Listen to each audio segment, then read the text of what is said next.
तो चलिए शुरू करते हैं। आज बात होगी भीतरी शक्ति की, एक ऐसी समझ जो हमें एक बहुत ही गहरी आध्यात्मिक बातचीत से मिलती है। देखते हैं कि ये सदियों पुराना ज्ञान आखिर है क्या। इस बात को समझने की शुरुआत एक कहानी से करते हैं। कहानी एक चोर की है जो एक फकीर की कुटिया में घुसता है। अब होना तो ये चाहिए था कि वो पकड़ा जाता, लेकिन होता है कुछ उल्टा। फकीर उसे अपना इकलौता कंबल ही तोहफे में दे देता है। और कहानी यहीं खत्म नहीं होती। जब वो चोर बाद में पकड़ा जाता है और इल्जाम लगता है कि उसने कंबल चुराया है, तो पता है फकीर क्या कहता है? वो कहता है कि ये तो मेरा मेहमान था। बस यही एक बात उस चोर को बचा लेती है और उसकी पूरी की पूरी जिंदगी बदल जाती है। तो ये कहानी ना एक बहुत बड़ा सवाल खड़ा करती है। क्या सच में कोई अनदेखी शक्ति, कोई पॉजिटिव एनर्जी किसी इंसान के रास्ते को पूरी तरह से बदल सकती है? तो एक तरफ तो हमने देखा कि फकीर की पॉजिटिविटी ने चोर को बदल दिया, लेकिन सिक्के का दूसरा पहलू भी तो है, और वो भी उतना ही सच है। चलिए अब देखते हैं कि नेगेटिविटी यानी नकारात्मकता का जहर कैसे बड़े से बड़े योद्धाओं के मन को भी भेद सकता है। रामायण का एक ऐसा पहलू है जिसके बारे में शायद बहुत कम लोग जानते हैं। रानी कैकेयी, जिन्होंने राम को वनवास भेजा, असल में वो अपने सगे बेटे भरत से भी ज्यादा राम से प्यार करती थीं। यहाँ जो देखने वाली बात है ना, वो ये है कि नेगेटिविटी का असर कितना खतरनाक हो सकता है। मंथरा के शब्द जहर की बूंदों की तरह थे, और इन बूंदों ने कैकेयी के मन में भरे हुए गहरे प्यार को भी शक में बदल दिया। मतलब एक पूरा राज्य उथल-पुथल हो गया। और ये कोई एक अकेली घटना नहीं है, ये एक पैटर्न है। ऐसा ही कुछ हमें महाभारत में भी देखने को मिलता है, राजा धृतराष्ट्र के साथ।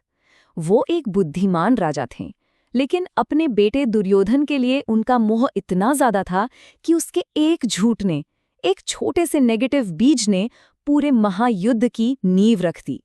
तो सवाल ये उठता है कि अगर नेगेटिविटी इतनी पावरफुल है, तो फिर इससे बचा कैसे जाए?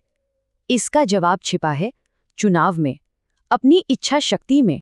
अक्सर लोगों को लगता है कि भगवान राम को वनवास जाने का आदेश दिया गया था, लेकिन ये रामायण को लेकर एक बहुत बड़ी गलतफहमी है। सच तो ये है कि किसी ने उन्हें 14 साल के वनवास के लिए हुक्म दिया ही नहीं था। देखिए उस पल में क्या हुआ। कैकेयी ने अपने वरदान मांगे। राजा दशरथ दुख के मारे कुछ बोल नहीं पा रहे थे। लक्ष्मण ने तो यहाँ तक कहा कि बल से सिंहासन पर कब्जा कर लो। लेकिन राम ने क्या किया? उन्होंने एक चुनाव किया। उन्होंने समझा कि उनके पिता एक वचन में बंधे हैं, एक नैतिक संकट में हैं, और उसे हल करना उनका धर्म है। तो वो किसी के फैसले का शिकार नहीं बने, उन्होंने खुद अपना फैसला लिया। सोचिए जरा, अगर उस दिन उन्होंने सिंहासन चुना होता तो वो बस इतिहास के एक और राजा होते, जिन्हें शायद आज कोई याद भी नहीं रखता। लेकिन उनका वो एक फैसला, अपने धर्म को, अपने पिता के वचन को ऊपर रखने का फैसला, उसी फैसले ने एक राजकुमार को मर्यादा पुरुषोत्तम भगवान राम बना दिया। तो ठीक है, ये बात तो समझ में आ गई कि हमारे चुनाव ही हमें बनाते हैं। लेकिन अगला सवाल ये है कि लगातार सही चुनाव करने की ये भीतरी ताकत, ये इनर स्ट्रेंथ आखिर आई कहाँ से? इसे कैसे बनाया जाए?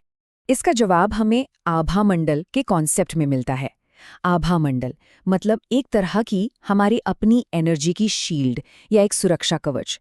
जब ये आभा मंडल मजबूत होता है ना, तो बाहर की कोई भी नेगेटिविटी हम पर असर नहीं कर पाती। आज की भाषा में इसे इमोशनल शील्ड भी कह सकते हैं। अब सवाल है कि ये ढाल बनती कैसे है? देखिए, जो महायोगी होते थे उनकी ट्रेनिंग बहुत कठिन होती थी। उनका पहला काम ही ये होता था कि ये साबित करो कि दूसरों की बातों का तुम पे कोई असर नहीं होता। इसके लिए उन्हें सबके सामने बेइज्जती और अपमान सहना पड़ता था, बिना कोई रिएक्शन दिए। लक्ष्य क्या था? लक्ष्य था अपने अहंकार से, अपने ईगो से कनेक्शन तोड़ना, ताकि गुस्सा, जो सारी आध्यात्मिक कमाई को खत्म कर देता है, उस पर काबू पाया जा सके। और इस ट्रेनिंग का नतीजा कैसा होता है? इसका सबसे अच्छा उदाहरण है स्वामी विवेकानंद। जब लोगों ने उनके गुरु रामकृष्ण परमहंस के बारे में उनके मन में जहर घुलने की कोशिश की, तो पता है उन्होंने क्या कहा? यदि मेरा गुरु कलवार घर जाए, तथापि मेरा गुरु है नित्यानंद राय। मतलब उनकी आस्था इतनी पक्की थी, उनका आभा मंडल इतना मजबूत था कि कोई भी नेगेटिविटी उसे भेद ही नहीं सकी। तो हम इस पूरी बातचीत के सार पर पहुंच रहे हैं। देखिए, असली लड़ाई बाहर की दुनिया से नहीं है। असली लक्ष्य तो खुद को अंदर से साफ करना है, खुद को शुद्ध करना है। और मजे की बात यह है कि इस पूरे आंतरिक काम का जो सीक्रेट है जो कुंजी है वो एक बहुत ही प्रसिद्ध प्रार्थना हनुमान चालीसा के पहले ही दोहे में छुपी हुई है। वो पंक्ति है, निज मन मुकुर सुधार। इसका मतलब क्या है? इसका मतलब है अपने मन रूपी शीशे को, अपने मन के आईने को सुधारना, उसे साफ करना। देखिए, हमारा मन बिल्कुल एक आईने की तरह है। अगर आईना गंदा हो या उस पर धूल जमी हो तो क्या वो सही तस्वीर दिखाएगा? नहीं ना, वो सच्चाई को तोड़ मरोड़ कर दिखाएगा। बस ये जो पूरी आध्यात्मिक यात्रा है ना, ये इसी मन रूपी आईने को साफ करने की प्रक्रिया है, ताकि वो शुद्ध हो जाए और जैसा है वैसा ही दिखाए। इसे एक और खूबसूरत उदाहरण से समझ सकते हैं। जमीन पर अगर कांच के 1000 टूटे हुए टुकड़े भी पड़े हो ना, तो हर एक टुकड़ा एक ही सूरज की रोशनी दिखाएगा।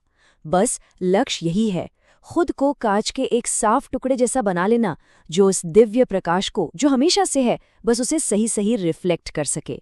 तो आखिर में एक सवाल बचता है जो हम सबको खुद से पूछना चाहिए। हमारा अपना ये जो मन का दर्पण है, उसकी हालत क्या है? क्या वो साफ है या उस पर धूल जमी है? और वो दुनिया को क्या दिखा रहा है?